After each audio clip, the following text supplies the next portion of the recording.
One nation one election से जुड़ा हुआ बिल पेश कर दिया गया है। सीधे आपको लोकसभा की कार्यवाही में ले चलते हैं।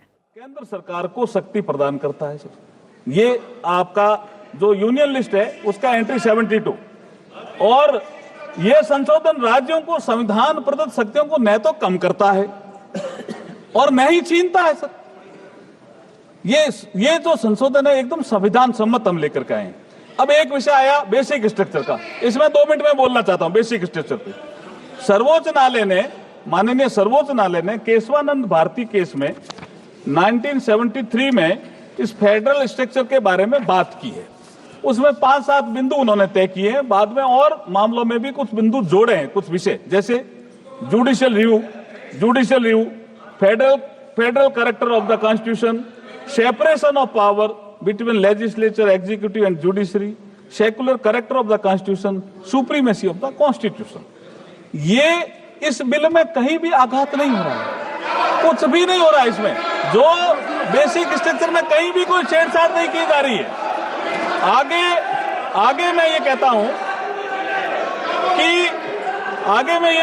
हूं कि सुप्रीम कोर्ट ने केशवानंद भारती जजमेंट के साथ साथ वामन राव, एल चंद्रन कुमार ने कुछ सब्जेक्ट और जोड़े, लेकिन ये इससे कोई ना तो संसद की शक्ति में कमी आ रही है और ना कोई विधानसभा में शक्ति दी है संविधान, उसमें कमी आ रही है।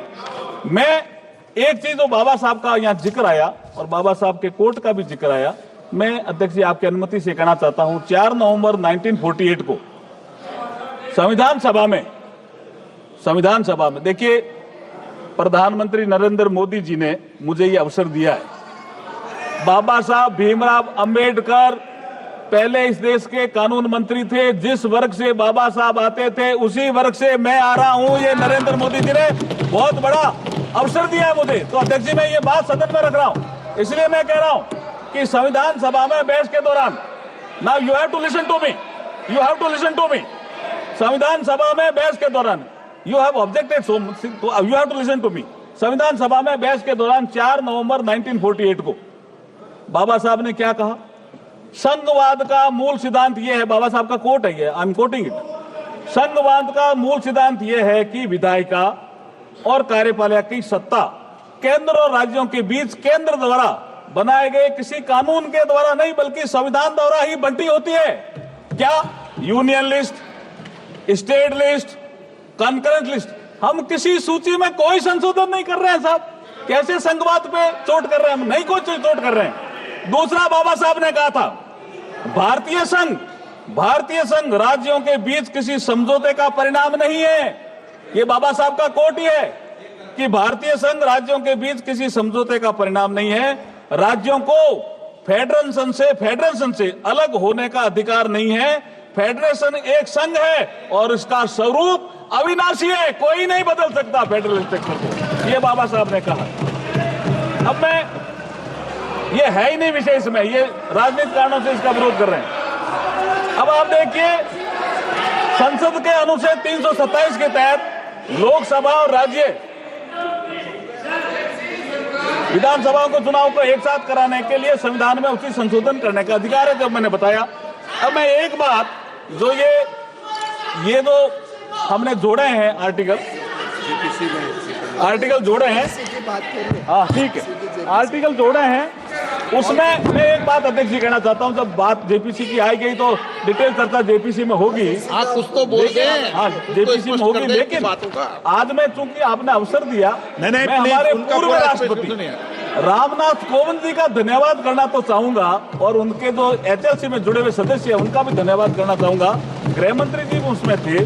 कितने डिटेल डिस्कशन हुआ, ये कह रहे अचानक ही आ गया।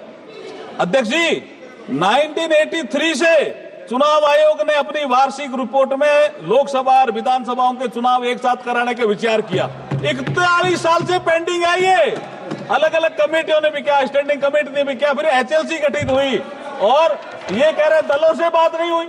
19 जून 2019 को संसद भवन में प्रधानमंत्री जी की अध्यक्षता में सर्वदलीय बैठक आयोजित की गई थी और उसमें सभी लोग थे और उसमें 19 राजनीतिक दलों ने भाग लिया। 16 राजनीतिक दलों ने चुनाव एक साथ कराने का समर्थन किया, 3 ने विरोध किया। तो इसका मतलब बहुमत हमारे साथ था। फिर अध्यक्ष जी, मैं आपको याद दिलाना चाह रहा हूं, आपने केवड़िया में पीठासीन अधिकारियों की बैठक बुलाई थी, याद है ना आपको? प्रधानमंत्री जी ने केवड़िया गुजरात में 26 नवंबर 2020 को 80वें अखिल भारतीय पीठासीन अधिकारी सम्मेलन के समापन सत्र में भी संबोधन के दौरान एक चुनाव कराने की बात रखी। आपने इसको डिस्कस किया, सारे स्टेट के जो प्रिजाइडिंग ऑफिसर थे वो इससे सहमत थे और आप भी सहमत थे। और ये स्वीडन में भी, जर्मनी में भी, बेल्जियम में कई जगह चल भी रहा है। मैं अब जेपीसी पे आ रहा हूं, लेकिन उससे पहले एक बात तो कहना चाहूंगा सर, ये 41 साल से मामला पेंडिंग था। हमारा जो नेता है नरेंद्र मोदी जी, उसके बारे में एक बात तो कहना चाहूंगा कि जो 41 साल से मामला पेंडिंग था, किसी ने ध्यान नहीं दिया और नरेंद्र मोदी जी ने ध्यान दिया। क्या कहा?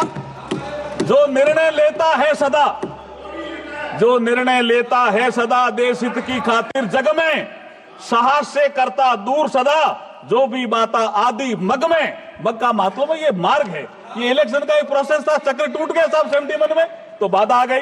जो निर्णय लेता है सदा देश हित की खातिर जग में, साहस से करता दूर सदा, जो भी बाता आती जग में, अपना सर्वस्व लगाकर भी अपना कर्तव्य निभाता है। जो नेता दूरदर्शी होता है वही इतिहास बनाता है। आज इतिहास बनाने का अवसर आया है, मैं जेपीसी में भेजने का भी प्रस्ताव करता हूं और अगर आपकी अनुमति हो कि वे दोनों item I introduce the bill also, both item number 18 और आइटम नंबर 19।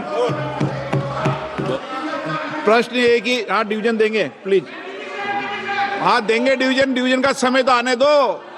माननीय सदस्य, आप वरिष्ठ सदस्य हो, प्लीज। प्रश्न ये है कि विधेयक को पुनर्स्थापित करने की अनुमति प्रदान की जाए। जो सदस्य इसके पक्ष में हाँ गए, जो सदस्य विरोध में ना गए,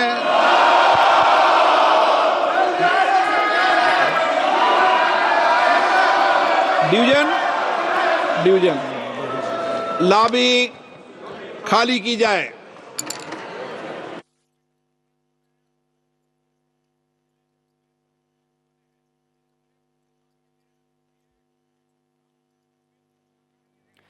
तो इस बीच आपको बता दें कि one nation one election bill पेश कर दिया गया है। विपक्ष ने इसका विरोध किया है, कांग्रेस ने विरोध किया है, लेकिन सरकार की तरफ से अर्जुन राम मेघवाल ने कहा है कि वो जेपीसी में भेजने के लिए तैयार है। लेकिन साथ ही ये भी कहा है, विपक्ष ने सवाल उठाया कि ये बिल संघीय ढांचे पर कुठाराघात है, संघीय ढांचे को खत्म करने की कोशिश है। लेकिन अर्जुन राम मेघवाल ने कहा कि ऐसा कोई भी अमेंडमेंट, ये अमेंडमेंट वैसा नहीं है जिसके तहत जो भी अधिकार राज्यों को दिए गए हैं उनका कोई हनन हो रहा हो।